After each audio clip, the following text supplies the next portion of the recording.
Sir धूप के वजह से लोग कम आ गए। आ रहे हैं लोग मगर कैसे हैं आप? सर ये निकल जी, वो ये है कि मेरी चीज़ें जो है ना, लाइक माई पासपोर्ट, ये वो इसमें रहते हैं, इसलिए पहन लेते हैं। करके हमारे यहाँ महाराष्ट्र में बहुत बड़े समाज सेवक थे। बिल्कुल। वो लिप्रेसी के लिए उन्होंने बहुत बड़ा काम किया। ओह, तो इन्होंने एज 20 में तय किया कि अपना लाइफ उसी काम से डिवोट करें।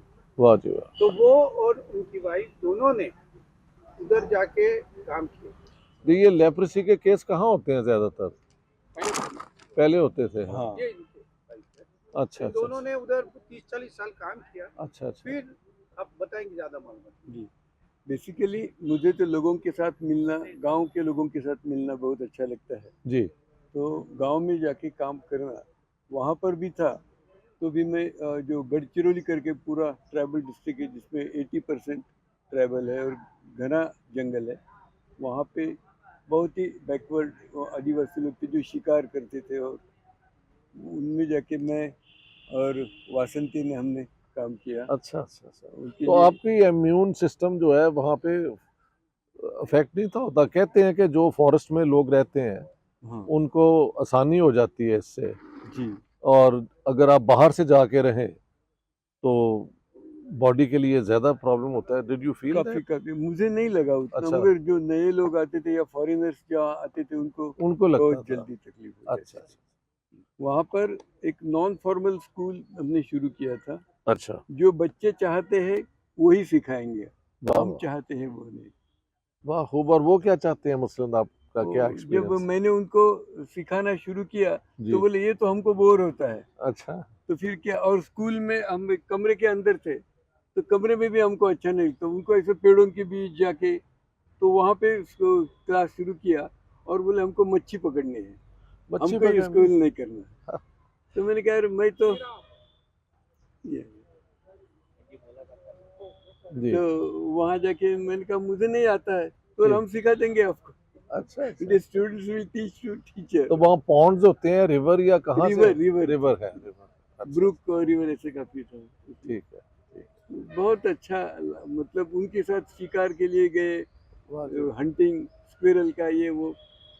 तो अभी तक कई किस्म के, वो क्या कहते हैं, वे ऑफ लाइव्स, ये हाँ बिल्कुल यहाँ साथ ही आदिवासियों में है। हाँ ये मॉडर्न 21st सेंचुरी है, वो मेडिवल पीरियड से भी पहले के दौर में रह रहे हैं। हाँ इसमें बहुत कुछ लिखा जा सकता है। क्यों जी? गांधीवादी है। हाँ जी, बिल्कुल, मैं समझ गांधी गया हूँ। मुझे अच्छे लगते हैं। वाह जी वाह। ये भी इन्होंने बहुत पढ़ाई की गांधी। वाह वाह वाह वाह। मैंने तो गांधी जी के हक में सिविल सर्विस एकेडमी लाहौर में, जहाँ पे वो सारे अफसर ट्रेन होते हैं, जी उनके 2-3 किस्से सुनाए, तो फिर वहाँ पे उन्होंने ताली लगाई। और अगर सिविल सर्विस एकेडमी में हो जाए तो it's like breaking the ultimate, वो जो है ना, ऑर्थोडॉक्सी। तो गांधी जी के हम भी अपने तरीके से एडमायरर हैं। जी जी। गांधी जी के लिए तो मतलब पूरी दुनिया में कहीं ज़्यादा डिफरेंसेस नहीं है। यहाँ से ही अब शुरू हुए हैं, मतलब जो डिफरेंसेस पे जोर है।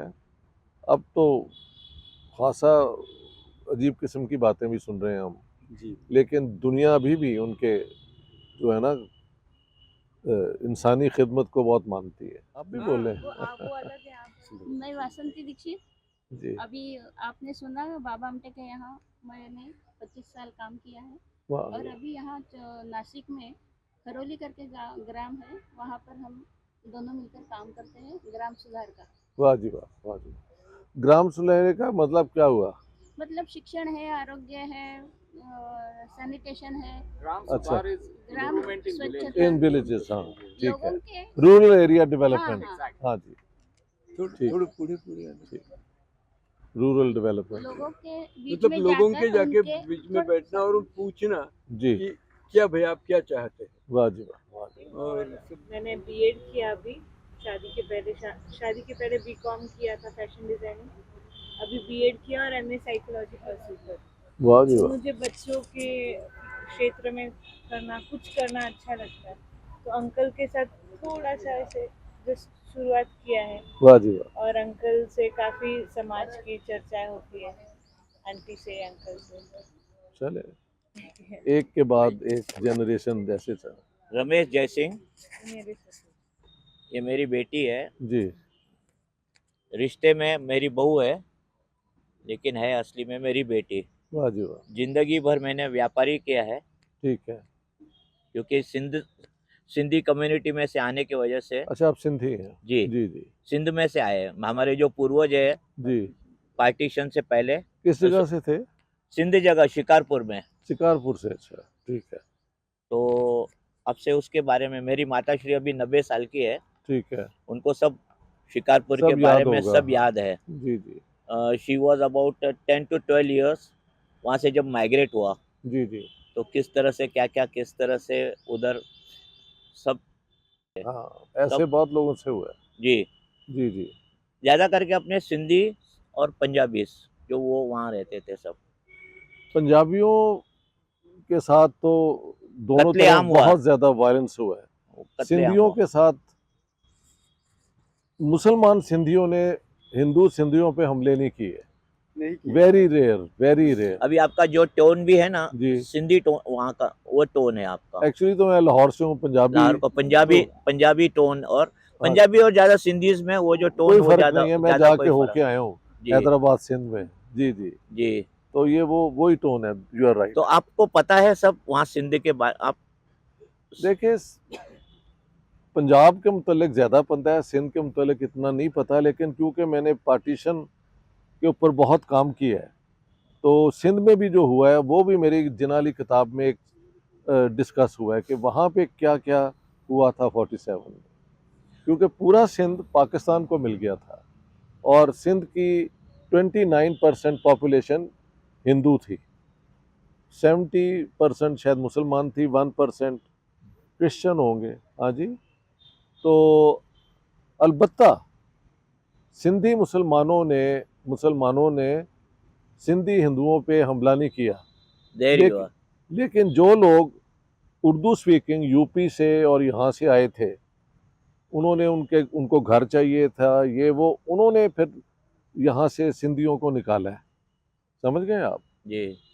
तो ये है। लेकिन पंजाब में पंजाबियों ने एक दूसरे को मारा है दोनों तरफ, ये फर्क है। अच्छा, आप कितने साल के थे जब वहाँ जब पार्टी। नहीं, मेरी तो पैदाइश हुई है 24 फरवरी 1947 को, तो मैं तो उससे 5 महीने का था, तो आई डोंट। लेकिन आपने स्टडी किया है उनके। हाँ मैंने इस पे मेरी किताब है पूरी, ओके। जिसको बेस्ट नॉन फिक्शन अवार्ड मिल चुके हैं लाहौर में और कराची में, और अब उसकी लेटेस्ट एडिशन छापी है 2011 में। सबसे पहले रूपा पब्लिकेशंस दिल्ली ने की थी, अब उसकी नई एडिशन आई है अबाउट 4 मंथ्स अगो, जिसमें मैंने मज़ीद भी स्टोरीज ऐड की हैं।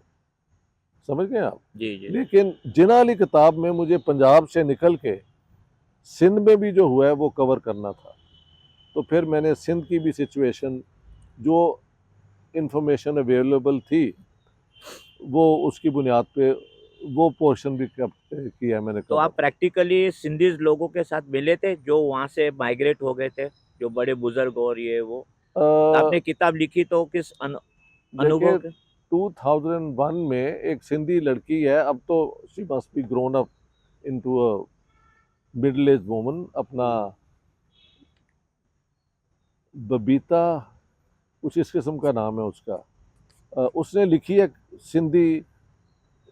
सिंध में क्या क्या हुआ। तो शी वाज, उसको मैं 2001 में मुंबई में मिला था। जी। तो दैट इज़ वन सिंधी। और एक थे यहाँ पे हुआ करते थे मुंबई में मोहन पंजाबी, जी। वो भी सिंधी थे, तो उनके साथ मेरी बड़ी अच्छी दोस्ती रही। कॉन्सेप्ट था पहले जो घोड़े का चश्मा लगा के हम चल रहे थे जी कि भी मैं सिंधी हूँ, मैं हिंदू हूँ, मैं ये हूँ, मैं वो हूँ, वो थोड़ा सा हट गया। बड़ी अच्छी बात है। और अभी एक अपने आप को एक मानव समझकर बस वो हम, और इनके साथ में मुझे बहुत शौक है बच्चों को इंग्लिश और हिंदी सिखाना, और वो भी आदिवासियों को। वाह वाह। जी। तो आपका एक ही बनता है जी, वो हम सारा। इनके साथ 20 साल से सर्विस। मेरी परिचय है, जी जी। तो इनके माध्यम से जैसी नदी मिलती जाती है, रास्ता निकालते ऐसे ही जाता है, होता है। वैसा मिलते जा रहे हैं। ये थोड़े नमस्ते जी। कंजूस है। हाँ, मारवाड़ी समाज के ये है, मैन का समाज ये नहीं, लेकिन असली मारवाड़ी ये है। नमस्ते, मेरा नाम है पंडित मंदार सुरेश सिंगाड़िया। वाह मैं जी। पंजाब और सिंध का यहाँ का तीर्थ पुरोहित हूँ। नमस्कार, मेरा नाम प्रथमेश आयर है। मैं भी खरोली गांव से हूँ। काका जहाँ काम करते हैं, पढ़ाते हैं बच्चों को, जी जी। वही गांव से हूँ मैं। नमस्कार, मेरा नाम माधव पळशीकर, मैं इधर ओपन यूनिवर्सिटी में काम करता हूँ। As you came and sat here, I almost said कि ये तो कार्बन कॉपी है जो है ना पाकिस्तान के इमरान खान के मिनिस्टर फॉर एजुकेशन शफकत, हाँ जी, शफकत महमूद, और वो मेरे क्लास फेलो थे, तो मैं क्या हाउ कुड ही कम है। वो खुदा कभी-कभी गलती कर डालता हाँ है। वही ना, तो बड़ी आपकी उनके साथ रिजेम्बलेंस है। नमस्कार, मेरा नाम प्रेमनाथ सोनवणे है। मैं यहाँ के लोकल ओपन यूनिवर्सिटी में काम करता क्या हूँ। बोले? मेरा नाम वर्षा आयर है और मैं खरोली गांव से हूँ और मैं एक BCA स्टूडेंट हूँ और BYK कॉलेज में पढ़ती हूँ। नमस्कार, मेरा नाम शोभा पवार है और मैं झोपड़पट्टी में महिला हिंसा विरुद्ध पर काम करती हूँ और हमारी Women's संस्था है rights पे, लोक हाँ जी, निर्णय। women rights पे, स्लम एरिया है, स्लम एरियाज में। महिलाओं के लिए काम कर वाह वाह वाह वाह। नमस्कार, मेरा नाम संतोष है। मैं पिछले 25 साल से एक एक्टिविस्ट करके काम करता हूँ। एक लोक निर्णय करके NGO है, उसके साथ मैं जुड़ा हुआ हूँ। सर, मेरा नाम दीपक दुट्टे है। मैं प्रॉपर पुणे का हूँ। यहाँ पे 25 साल सर्विस के लिए आया हूँ। आपको पता होगा, आप स्वीडन के हैं। एटलस काप्को कंपनी जो है, अच्छा, एटलस स्टॉकहोम में काप्को, उसका जी जी, स्वीडिश है। हेड ऑफिस है। वो कंपनी जो नासिक में है, वही मैं काम करता हूँ एज ए स्टोर कीपर। और फेथ वैसे ब्लाइंड नहीं होता, ये तो बताएं मुझे। जब फेथ है ही ब्लाइंड, लेकिन उसके अंदर भी कुछ ढूंढना चाहिए, क्यों जी? हाँ, ये बात सही। अच्छा सर, मेरा नाम आकाश आयर है और मैं खरोली गांव से आता हूँ, जहाँ काका काम करते हैं। अच्छा जी, और मैंने मेरा ग्रेजुएशन एग्रीकल्चर में कंप्लीट किया है पुणे से, और अच्छा। अभी सिविल सर्विसेज की प्रिपरेशन जो कर रहा हूँ। ट्राइबल इलाके से लोग हैं, उनके लिए कोई रिजर्वेशंस भी हैं कि नहीं? ओपन कंपटीशन है? अच्छा, चले, अच्छा। मेरा नाम अजय तोष्णीवाल, मैं मुकुंद दीक्षित सर के साथ काम करता हूँ। he is taking care of me and so, हाँ जी। मेरा नाम है विनय कुलकर्णी जी। और मैं अजय के साथ काम करता हूँ। वो बोले कि मैं इनके साथ करता हूँ। यार आप, मैं डॉक्टर मिलिंद वाघ फार्मास्यूटिकल साइंसेज से हूँ। अच्छा अच्छा। और यहाँ पे एक जो फार्मेसी कॉलेज है, वहाँ पे प्रोफेसर और वाइस प्रिंसिपल हूँ, और काफ़ी सोशल एक्टिविटीज से जुड़ा रहता हूँ। वाह जी वाह, वाह जी। हाँ जी, वो मिशन तो यूं है कि अजय जी का एक ज़माने में मुझे नॉट लॉन्ग अगो, वेल चंद महीने की बात ही है, एक दफ़ा वो आया ईमेल या शायद आप व्हाट्सएप पे, वन ऑफ दोस टू, कि हम आपके वीडियो देखते हैं और आपकी ये जिना वाली किताब पढ़ी है, तो हम चाहते हैं कि आपको बुलाया जाए। ये जो सेंटेनरी है, 100 साल वसंत वखेन माला की, तो वहाँ पे आप आके ना अपने जो ख्यालात हैं पीस के मुतल्लिक उसका ज़िक्र करें, बयान करें। तो किताब, मेरी किताबें भी हैं, लेकिन बड़ी देर से मैं वीडियोज़ भी बना के तो लोगों में शेयर करता रहा हूँ, तो जो मेरे व्यूज़ थे वो भी अजय जी और बाकी जितने साथी हैं वो देखते रहे हैं। तो मैंने कहा जी ये तो बहुत बड़ी एक इज़्ज़त मुझे दे रहे हैं आप। मैं इस बड़ी लिस्ट में, जहाँ महात्मा गांधी, पंडित जवाहरलाल नेहरू, मौलाना अबुल कलाम आज़ाद, सरदार पटेल जैसे बड़े लोग आपने बुलाए हैं, तो वेयर डू आई कम इन? तो इन्होंने कहा नहीं, इस दौर में जो बात आप करते हैं शायद वो ही करने वाली है। तो फिर वो प्रोसेस शुरू हुआ मेरा अपना ताल्लुक लाहौर से शायद शुरू से ही मुझे पार्टीशन का जो है ना वो एक trauma, not that I experience it my self, लेकिन मेरी आंखों के सामने ये चीज़ें रोज़ होती थी।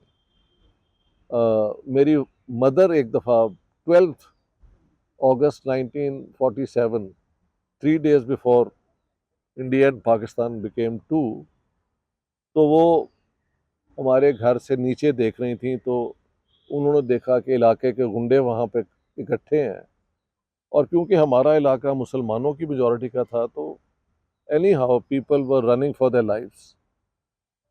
तो फिर एक सिख अब मोटरसाइकिल पे आए, जब इन्होंने कोशिश की उनको मारने की, तो ही pulled out a gun and fired in the air, तो ये सब आगे पीछे हो गए। इसके बाद कोई 20 मिनट के बाद एक और सरदार जी आए, वो कारपेंटर थे, गरीब आदमी थे, शायद 70 साल उनकी उम्र होगी, जैसे मेरी अम्मी को याद है। तो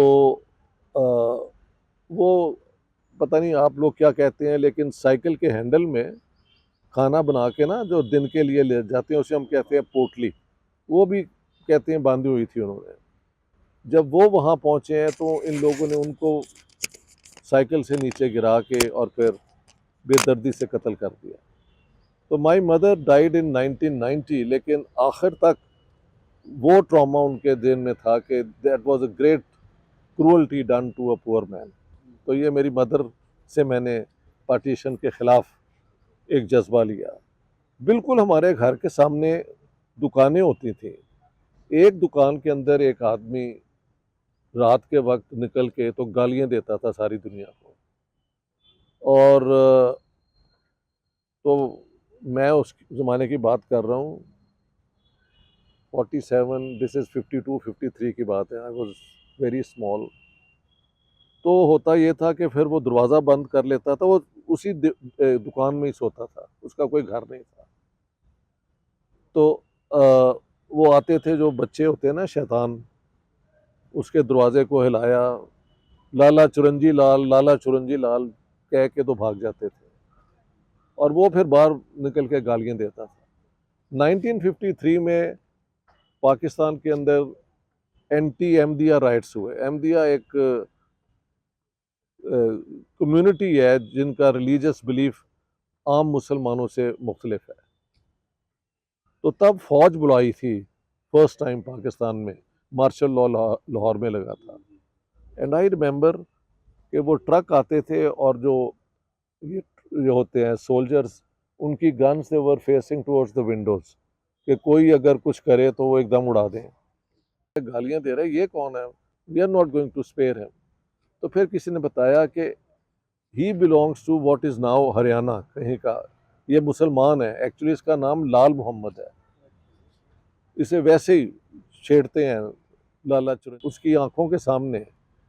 नहीं, बीवी at the time of birth when the child was born she died. हाँ जी, और ये बच्चे को उसने बड़ा किया था।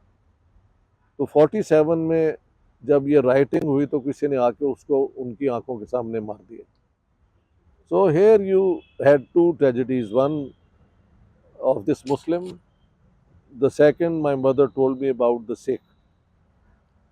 तो I think I always had this question कि यार यहाँ पे जो लोग रहते थे उनके घर भी अभी यहाँ हैं, सुंदर नवास, हाँ जी, और इस किस्म के नाम लिखे हुए हैं। वो जो हिंदू सिंबल्स भी हैं वो भी हैं, but the people are not there. People must be living here once, where have they gone. ये इस किस्म के सवाल थे। बाद में फिर हमने जब लिटरेचर पढ़ा, कुछ कम्युनिस्ट पार्टी के साथ भी मेरी ताल्लुक़ बने वहाँ पे, तो फिर सादत हसन मंटो, कृष्ण चंद्र,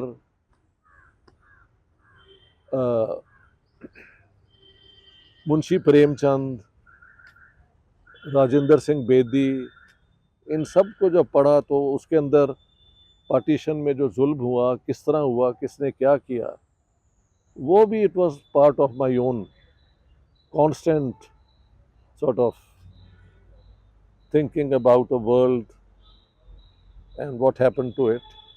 फिर while I was teaching at Stockholm University, तो यूगोस्लाविया collapse हो गया और वही चीज़ें वहाँ पे हुई. So at that time I thought I had to write about what happened in the Punjab. फिर मैंने स्वीडिश रिसर्च एकेडमी को अप्लाई किया. I think the first year they said that the project is too large, so cut it down. And the next year I cut it down, but I had no intention of not doing what I wanted to. तो वो उन्होंने मुझे फिर 3 साल के लिए grant भी दी आने जाने की.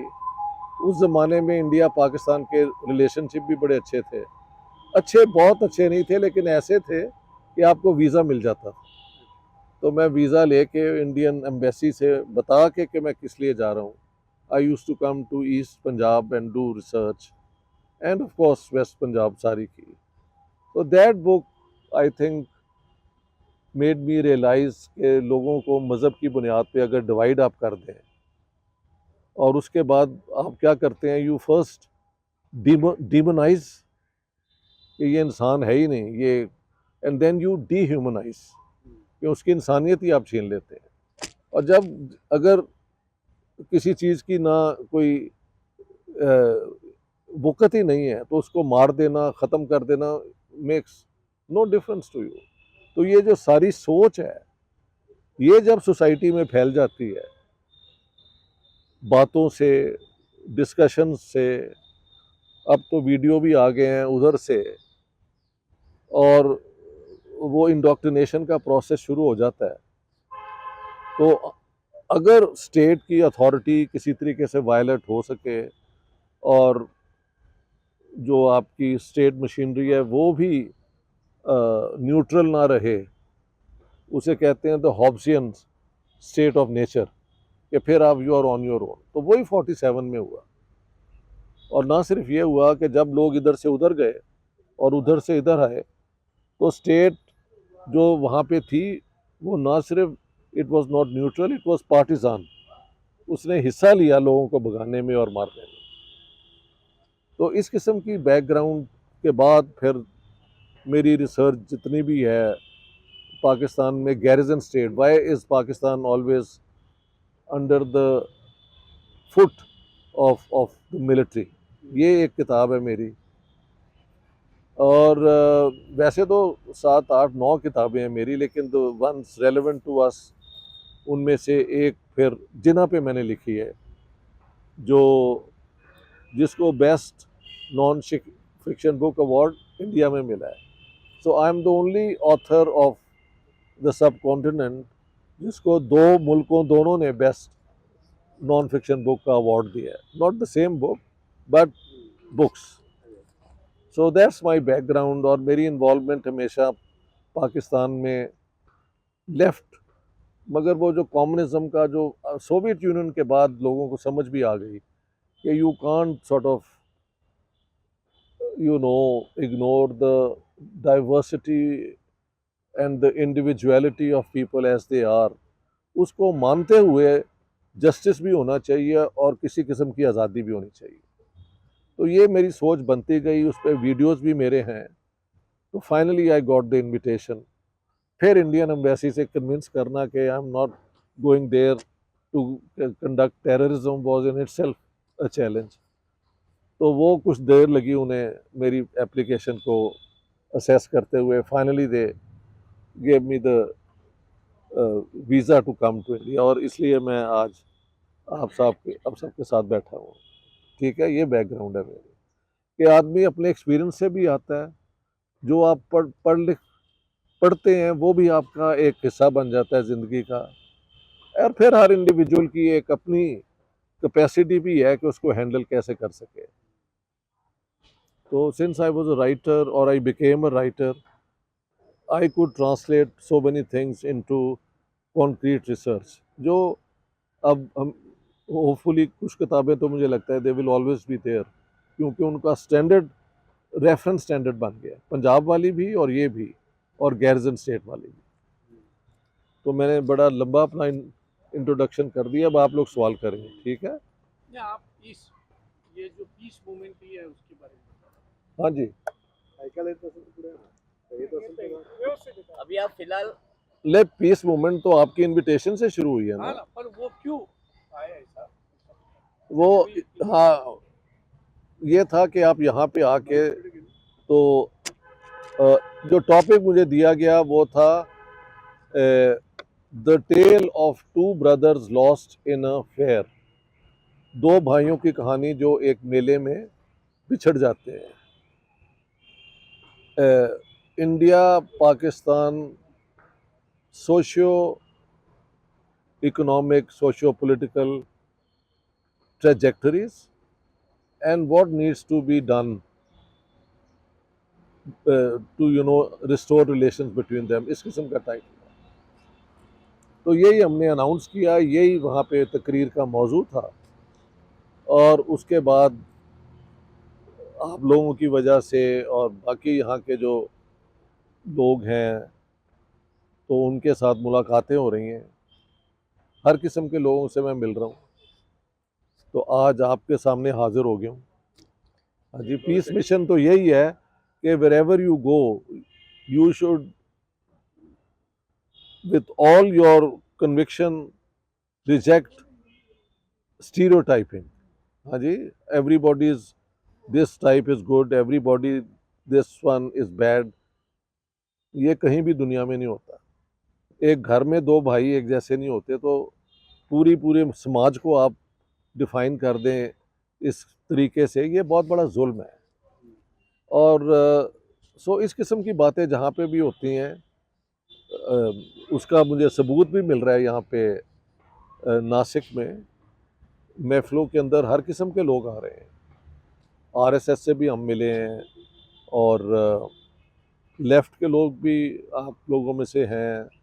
कोई भी मिलना चाहे और उसका कोई पॉइंट ऑफ व्यू, तो अब आज हम वो राम छड्डा साहब की ये डायलिसिस की क्लिनिक है, जहाँ पे वो आई थिंक 21 बेड उन्होंने वो किया हुआ है। And when I saw that I was truly shaken कि we take health for granted ना।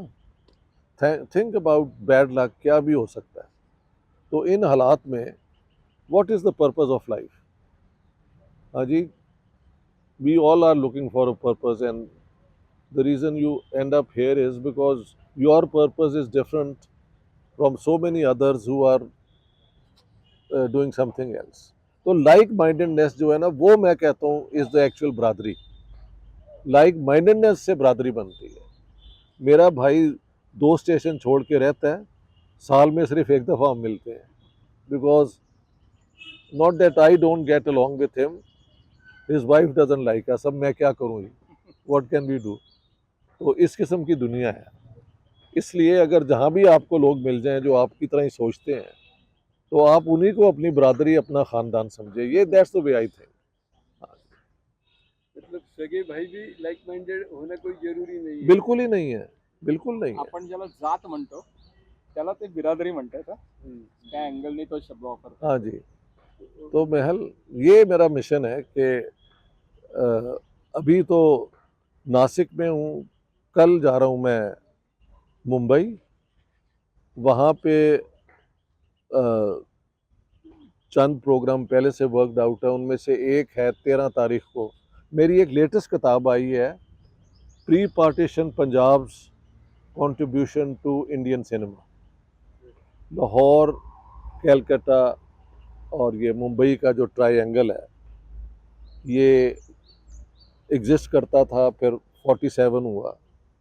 उसके बाद कुछ लोग वहाँ चले गए, कुछ लोग यहाँ आ गए। तो वो कौन थे, उन्होंने उस ज़माने में क्या किया, उनकी कहानी है। उनमें से मैं कुछ को मिला भी था when I was in Bombay last 2001 में। उनके इंटरव्यू भी हैं।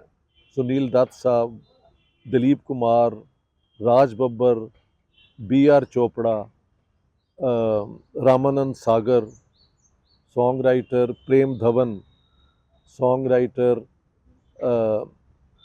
नक्श लायलपुरी, ये चंद लोग हैं जिनको मैंने इंटरव्यू भी किया था, वो भी हैं। फिर मैंने बाकी भी जो मैं जानता था वो सारा उस किताब में है। तो सुभाष गाय जो हैं उनके स्टूडियो में ये होगा 13 को फंक्शन। हाँ, तो 50 साल हो जाएंगे मुझे, 50 अच्छा, साल। स्वीडन आपने क्यों सोचा उधर ही रहने का? वो ऐसे था कि मेरे बड़े भाई वहाँ पे थे, तो पाकिस्तान में ज़रा पॉलिटिकल एक्टिविटी जो उस ज़माने के लेफ़्ट के लोग थे उनके लिए मुश्किल थी। तो मेरा भाई आया हुआ था पाकिस्तान और मेरी मदर ने कहा कि इसको तुम ले जाओ, क्योंकि अंग्रेज़ों के दौर में मेरे वालिद साहब जो हैं वो अंग्रेज़ों के जेल में जाया करते थे नेशनलिस्ट मूवमेंट के लिए। वो we were never in the Muslim League, always against it. तो उन्होंने कहा now I am an old woman, I can't go through this a second time, तो टेक हिम टू स्वीडन। मेरा ख्याल था मैं 2-3 महीने रह के जब हालात ठीक हो जाएंगे वापस आ जाऊंगा, but situation in Pakistan went from bad to worse. When I did my PhD, मेरी कोशिश थी कि मैं वापस आ जाऊँ। जो मेरे दोस्त थे जो पढ़ा रहे थे उन्होंने कहा यार हमें नौकरियों से निकाल दिया, तो तुम यहाँ आके क्या करोगे, यू बेस्ट कि तुम वहाँ बैठ के कुछ करो। तो वो मेरी किताबें जो निकली हैं वो पाकिस्तान में रह के कभी नहीं थी लिखी जा सकती। So baby that was, if one can call it destiny और व्हाटएवर, तो that's what I have done. मेरे 2 सवाल है। तो जब ये पूरी आज़ादी का आंदोलन चल रहा था, जी जब लाहौर, कराची, रावलपिंडी सब इंडिया में थी, जी जी जो भी चल रहा था वो पूरा डेमोक्रेटिक वे से चल रहा था, होंद वाली से चल रहा था। जी इसके बावजूद पाकिस्तान में वो असर नहीं रहा जो भारत में रहा। भारत पूरा डेमोक्रेटिक रहा और वो पूरा मिलिटराइजेशन और ऐसा। ये कैसा हुआ, ये एक सवाल है। जी जी और दूसरा सवाल, जैसे पाकिस्तानी सिंधियों ने हिंदुस्तानी सिंधियों को नहीं मारा, जी, मगर पाकिस्तानी पंजाबियों ने हिंदुस्तानी पंजाबियों को मारा, और वाइस वर्सा दोनों। हिंदुस्तानी पंजाबियों भी पाकिस्तानी पंजाबियों को। जी, ये कैसा हुआ, एक ही मुल्क में एक ही संस्कार में रहते हुए? ये कैसे हुआ? हाँ, आपने हाँ, उसकी वजह एक तो ये है कि वो जो आप बता रहे हैं ना पीसफुल डेमोक्रेटिक, वो 16 अगस्त 1946 को जब मोहम्मद अली जिन्ना ने वो डायरेक्ट एक्शन की कॉल दी थी, तो कलकत्ता में ओवर 3-4 डेज कोई 10,000 लोग मारे गए। समझ गए आप? हिंदू मुस्लिम फसाद हुए थे। So that's the end of the peaceful. उसके बाद हाँ, उसके बाद नोआखली में चले गए, उसके बाद बिहार में, उसके बाद मुंबई में, फिर ये चलते चलते यूपी से होते हुए ये जो आजकल नॉर्थ वेस्ट फ्रंटियर प्रोविंस है पख्तूनों का, उनका डिस्ट्रिक्ट हज़ारा में हिंदू और सिखों पे हमला हुआ। इसके बाद जिन्ना साहब ने डायरेक्ट एक्शन पंजाब में करवाया 24 जनवरी 1947 में, और जो इलेक्टेड गवर्नमेंट थी वो थी कोएलिशन गवर्नमेंट, उसको इन्होंने शोर मचा के तो it was force to leave. वो हुकूमत जो थी वो हिंदू मुसलमान सिखों की मिलके थी। चीफ मिनिस्टर थे मलिक खिजर हयात खान टिवाना, और उसके अंदर Congress were partners and the Sikh Panthic parties, और पंजाब यूनिस्ट पार्टी हमेशा से इंटर कम्यूनल थी। हाँ, वो उसमें हिंदू मुस्लिम सिख सारे मेंबर भी थे और लीडर भी थे। मतलब लीडर नंबर 1 सर सिकंदर हयात हुए हैं, सर फजले हुसैन, लेकिन जो उनके बाद सबसे वो हैं सर छोटू राम जो हरियाणा से थे। तो ये अलायंस चला, ठीक है। लेकिन मुस्लिम लीग ने आके वहाँ पे पंजाब यूनिस्ट पार्टी को आइसोलेट कर दिया by using too much Islamic rhetoric और दुश्मनी और ये और प्रॉमिसिंग कि ये हम कर देंगे वो कर देंगे।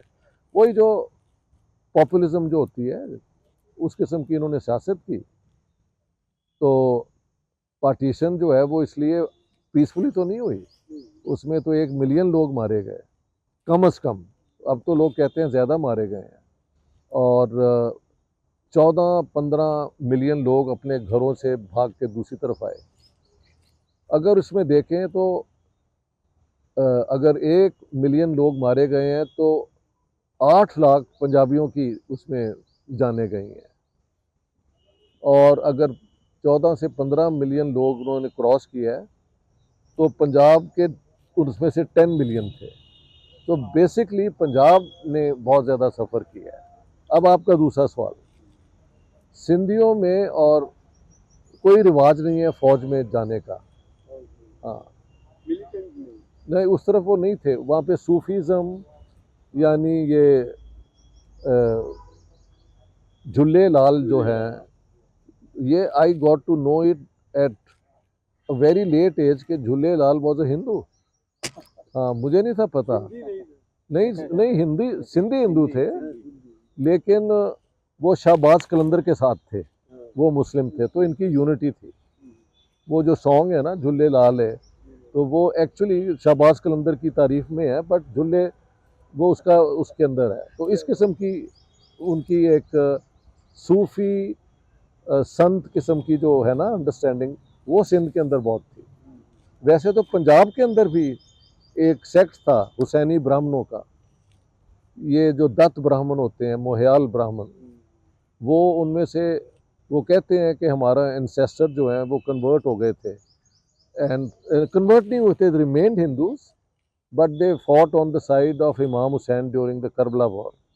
वेदर दिस इज़ ट्रू और this is a legend, one can always debate, लेकिन हुसैनी ब्राह्मण अभी भी आपके हिंदुस्तान में होते हैं। और ये वो हैं जो मुहर्रम के दौरान जो है ना वो मॉर्निंग सेरेमनीज शियाओं की मातम वो करते हैं, लेकिन वो हैं हिंदू। उनके मुतल्लिक़ कहा जाता है दत्त सुल्तान आधा हिंदू आधा मुसलमान। ये पंजाब की ट्रेडिशन है। सुनील दत्त उसी में से है ना जी। हाँ, सुनील दत्त, उनसे मैं जब मिला था तो ये पूरी बात आमने सामने बैठ के हुई। हाँ, यही कहना था कि दत्त सुल्तान हुसैनी ब्राह्मण। तो ये भी सेक्ट हुआ है। और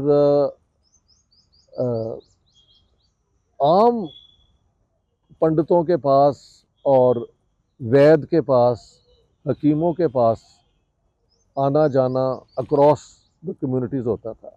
मसलन एक बहुत बड़े फिल्म मेकर हुए हैं इंडिया में,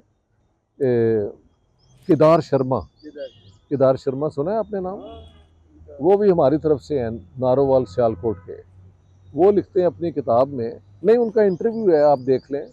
वो कहते हैं कि मैं 9 साल का था तो मुझे कोई पेट की तकलीफ़ हुई, तो जिस डॉक्टर के पास जाए उन्होंने कहा ये बच्चा बच नहीं सकता। तो फिर वो एक हकीम साहब के पास ले गए, और हकीम साहब ने जो दवाई दी तो मैं आज ये 80+ हो चुका हूँ। तो इससे क्या इंडिकेट होता है कि people were able to cross the religious whatever boundaries, because human beings are always wise through experience। ठीक है, वो आइडियोलॉजी बाउंड नहीं होते, वो इशू वाइज होते हैं हमेशा। उनको आइडियोलॉजी में फंसाना जो है ये पॉलिटिक्स का काम है। तो इस किस्म के पंजाब में अब आपका सवाल है कि इतना ज़्यादा कत्लेआम क्यों हुआ? क्योंकि 1857 के बाद बंगालियों को और बिहारियों को फ़ौज में नहीं थे लेते ब्रिटिश आर्मी में, क्योंकि जो ये मंगल पांडे और ये जो हैं ये बंगाली बिहारी है ना जिन्होंने किया था। सो दे वर रिटर्न के इनको नहीं लेना, अगर they could only join the medical corps या engineering corps, but fighting forces उन्होंने फिर सारी, नॉट सारी but very large proportion Punjab से ली। वो मार्शल रेल्स की थियरी भी बनाई, और उसमें जो शहरी है ना कम्युनिटीज़ उनको उन्होंने मार्शल नहीं करार दिया, जो रूरल हैं उनको दिया, क्योंकि उनके पास और कोई लाइवलीहुड है नहीं, तो उनका स्टेटस उन्होंने एलिवेट कर दिया और वो फौज में आए। तो सेकेंड वर्ल्ड वॉर में 2.5 million Indians were in the British army.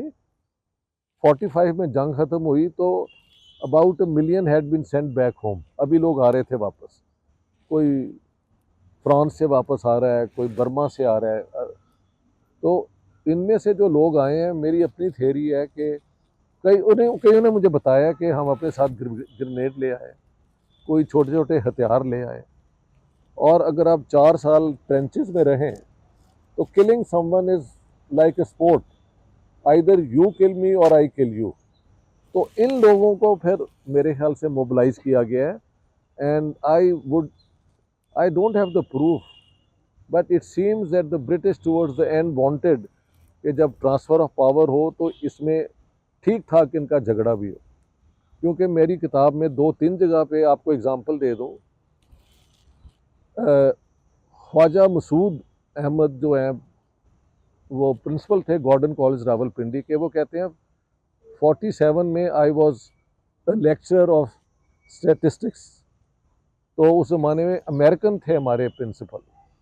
तो मार्च 47 में जब राइट्स हुए हैं और रावलपिंडी में सबसे ज़्यादा ख़ास तौर पे सिखों को मारा गया। हाँ जी, सिखों को मुसलमानों ने मारा। हाँ जी, लेकिन अभी ये होने थे, बट बिफोर दैट रावलपिंडी शहर में जब ये हो रही थी वायलेंस, तो the American principal went to the British deputy commissioner और कहा कि आई नीड सम ट्रुप्स जो हम हॉस्टल के सामने ना प्लेस कर दे ताकि इस पे अटैक ना हो, and the deputy commissioner refused. तो इससे अंदाज़ा लगता है कि कोई अंडर हैंड इस किस्म का था कि let them kill one another. The European troops, वो तो मैंने प्रूफ भी दे दिया, उनको यही था only if European lives are in danger are British troops to be used. ये एक दूसरे से लड़ते रहे, जो मर्जी करते रहे, आपने इंटरवीन नहीं करना। अगर कोई ब्रिटिश से आदमी मरता है तो फिर ये हाँ, कोई वाइट जो है अगर वो जद में आ रहा है, देन यू कैन डिप्लॉय, जो लिमिटेड थे थोड़े से, लेकिन वो वहाँ पे जा सकते हैं। अक्सर वो ब्रिगेड लेवल पे होते थे। जैसे पंजाबी जो पंजाबियों को मारा जी, ऐसा पाकिस्तानी मुस्लिमों ने हिंदुस्तानी मुस्लिमों को और हिंदुस्तानी मुस्लिमों ने पाकिस्तानी मुस्लिमों को मारा? नहीं नहीं नहीं वो नहीं। नहीं नहीं नहीं। देखिए, मार्च में जब ये शुरू हुआ है तो लाहौर से ये शुरू हुआ है 4 मार्च को सुबह 10 बजे।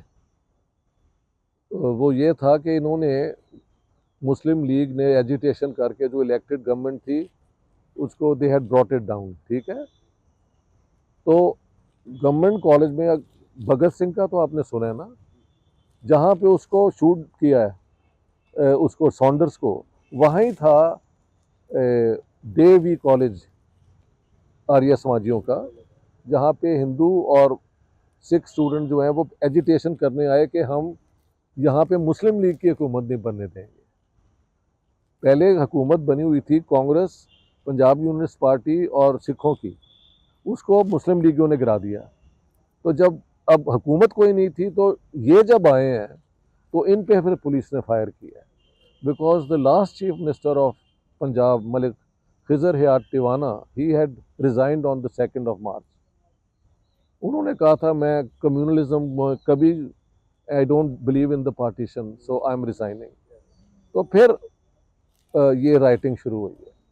4th की 10 बजे ये हुई है और शाम तक ये खबर अमृतसर तक पहुंच गई थी, क्योंकि कुछ लोग हर रोज़ आते थे अमृतसर से मुगलपुरा लाहौर के रेलवे वर्कशॉप में करने के लिए, और उसी ट्रेन से वो वापस चले जाते थे।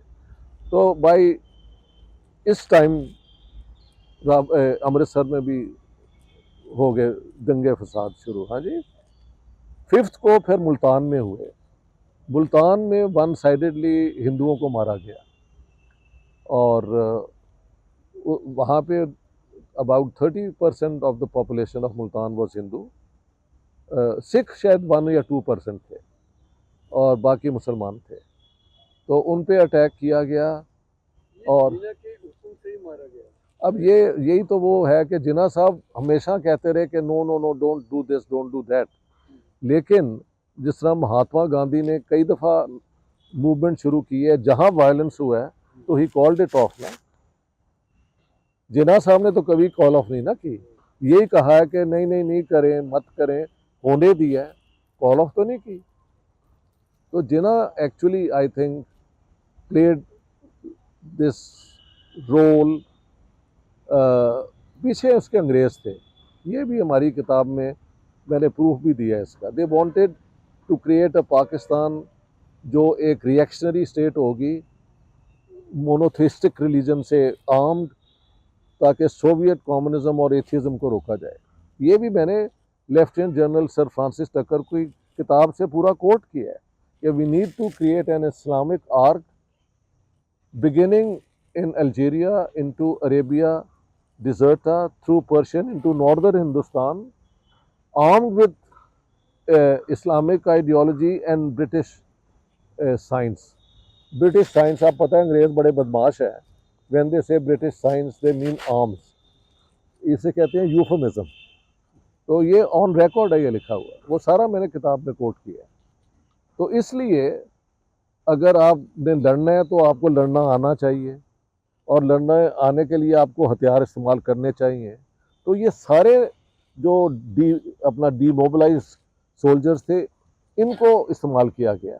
उधर से फिर जब मिलिट्री के, पुलिस तो होती करप्ट है, पता नहीं आपकी पुलिस का मुझे नहीं पता, वो इस मामले में लूट मार का हिस्सा हो जाती है.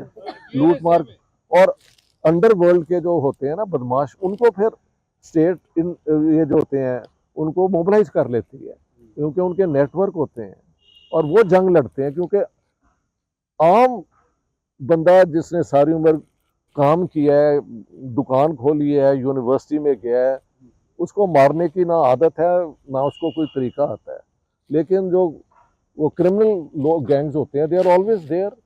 उनको दबा के तो पुलिस रखती है ना, लेकिन जब पुलिस उन्हें रिक्रूट कर ले कि आओ अब ये करो, तो उनकी तो मौजे मौजे हैं. दूसरी बात है कि पंजाब के हिंदू और सिख एजुकेशनली एडवांस थे, मुसलमानों से ज़्यादा अच्छे घरों में रहते थे. और क्योंकि इस्लाम के अंदर वो इंटरेस्ट लेने पे बैन है, तो बैंकिंग में भी ये नहीं आ सके, इंश्योरेंस में भी ये नहीं आ सके. तो जो है ना, ब्रिटिश दौर की इकॉनमी जो ग्रो कर रही थी, उसमें मुसलमानों की प्रेजेंस नहीं है. पंजाब के अंदर भी, सारे हिंदुस्तान के अंदर भी नहीं थी. एजुकेशन में भी about 70-80 years behind the Hindus who were more advanced. तो जब स्टेट की पावर ख़त्म हो जाए और आपको लूट मार का चांस हो, तो वही लूटा जाता है ना जो बेटर ऑफ होगा. तो इसलिए पहले हिंदुओं पे और सिखों पे अटैक हुए. लेकिन जब यहाँ से ये लोग वहाँ गए, तो वहाँ पे थी सिख प्रिंसली स्टेट्स, उनकी अपनी आर्मीज थी. फिर उन आर्मियों को मोबिलाइज करके जो वहाँ के ईस्ट पंजाब के मुसलमान थे, जिनका इनके साथ कोई ताल्लुक नहीं था, उनको फिर बहुत लार्ज स्केल पे मारा गया. So that is by Punjab में ये वायलेंस हुई. बाकी जगह पे हिंदुस्तान में जहाँ पे कांग्रेस का अपना होल्ड था, उन्होंने महात्मा गांधी ने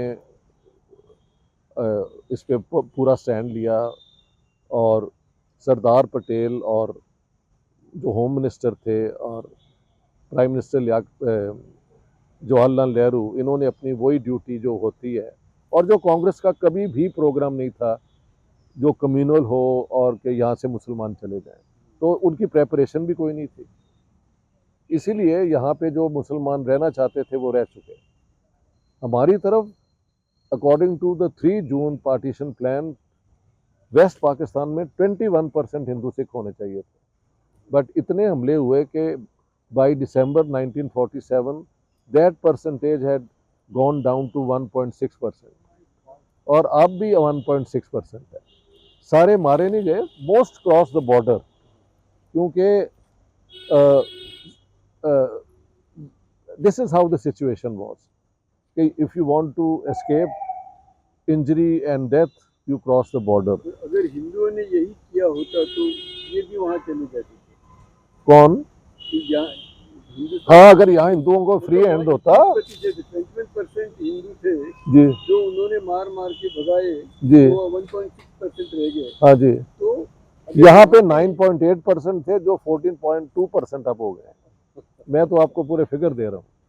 तो ये तो कांग्रेस की उस ज़माने की हुकूमतों की आप कह सकते हैं इंसानियत जिसके खिलाफ अब एक रिजेंटमेंट भी है, that I can understand politically, लेकिन अगर मेयार होना ज़िंदगी की कदर करना तो इन्होंने पूरा किया। उधर जिन्ना साहब बयान देते रहे कि no no no Islamic tradition के मुताबिक we should treat the minorities well, but nobody gave a damn to what he was saying because he had led them into all this, and then he wanted to, you know, as a lawyer not make a statement जो उनको एकदम फंसा दे, लेकिन सब कुछ हुआ जी। बाकी लोगों को पूछो, पहले तो आपके डायलॉग होगा। ये अडवाणी साहब ने जिन्ना साहब बहुत तारीफ की है। हाँ, ये मुझे समझ नहीं आई, उसका क्या है? ये आपकी कोई पॉलिटिक्स की वजह होगी। अडवाणी ने जिन्ना की बहुत तारीफ की है, वो गांधी को डिवीट कर हाँ, गांधी नेहरू को नीचे कर ये सिर्फ यही है उसकी वजह, सच्चाई नहीं है। कोई सच्चाई नहीं है, और कोई आपके सवाल? कोई उसमें सच्चाई नहीं है। देखिए जिन्ना साहब, ये आप कह सकते हैं कि उनका अगर बस होता तो वो चाहते थे कि इंडिया की फ्रीडम स्ट्रगल को वो लीड करें। When Mahatma Gandhi came and took it out in the streets and he lost the leadership, that's when he developed the resentment. तो जिन्ना फ्रॉम डे वन कम्युनलिस्ट नहीं थे, बल्कि जब मुस्लिम लीग बनी है तो उसके खिलाफ उनका बयान है, जब पार्टीशन ऑफ बंगाल हुई है तो उसके खिलाफ भी उनका बयान है, जब ये शिमला डेपुटेशन गया मुसलमानों का फॉर सेपरेट इलेक्टेड्स, तब भी उन्होंने बयान दिया कि दिस इज़ डिवाइसिव पॉलिसी। लेकिन लीडरशिप कॉन्टेक्स्ट में ही आफ्टर द 1920s वो जो है ना चेम्बर्स में, लेजिस्लेचर में तकरीरें करके अंग्रेज़ों से रिफॉर्म्स करवाना, वो वाला पॉलिटिक्स आउटडेटेड हो गई, मैस पॉलिटिक्स का पीरियड शुरू हो गया। उसमें Gandhi ji got the carried the people with him, और Jinnah didn't want to end up in jail, और वो एक दिन भी कभी जेल में नहीं रहे। तो इन हालात में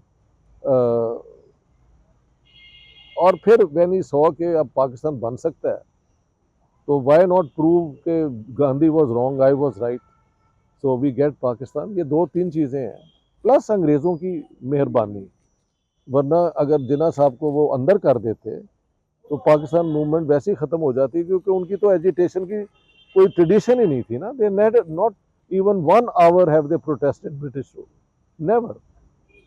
जब एक प्रोटेस्ट किया पंजाब में तो वो भी इलेक्टेड गवर्नमेंट थी खिजर यार टिवाना की, और कोलिशन अंग्रेज़ों के खिलाफ एक दिन नहीं किया। और उनका स्टेटमेंट है जिन्ना साहब का कि how can the British government keep us out of the commonwealth, the Muslims have never been disloyal to the British. Actually he should have said the Muslim League has never been, क्योंकि Muslims ने तो आज़ादी की जंग में हिस्सा लिया है ना। बट ये भी मेरी जिन्ना वाली किताब में है, I have given all that.